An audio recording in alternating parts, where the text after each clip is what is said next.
episode of House of Raus, the series where I share with you my annual Halloween watches, things that I watch every year, movies that I find comfort in.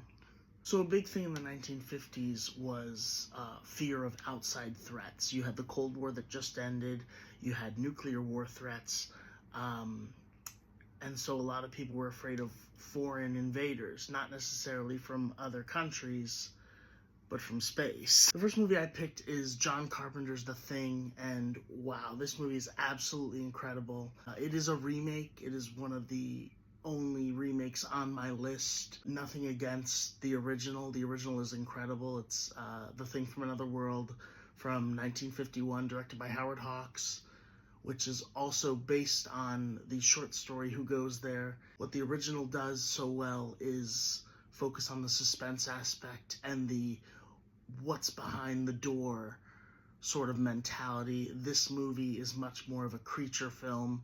The film's about a group of scientists who are investigating an abandoned research facility in the Arctic, and they are hunted by a shape-shifting being known as The Thing. So definitely check it out. Next movie on my list is 1956's Invasion of the Body Snatchers, directed by Don Siegel. It's about a doctor, played by Kevin McCarthy, who is being prodded by his patients for information because they feel that their relatives are not their relatives. Have you ever felt that your relatives are not who they are, or they're acting different? Well, they could be a pod person. And the last movie on my list is Steve McQueen's The Blob, and it is exactly what it sounds like. It's a movie about a giant piece of jello from outer space. This movie, and all the movies that I mentioned today, what they excel at really well is balancing tongue-in-cheek campiness with genuine terror. Just to note, these are my personal watches. These are movies that I watch every year.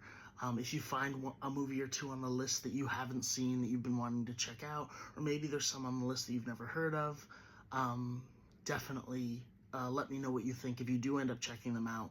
And let me know in the comments what some of your Halloween watches are, things that you watch every single year. Well, that's it for today, you guys. Tune in tomorrow when we'll be talking about The Undead.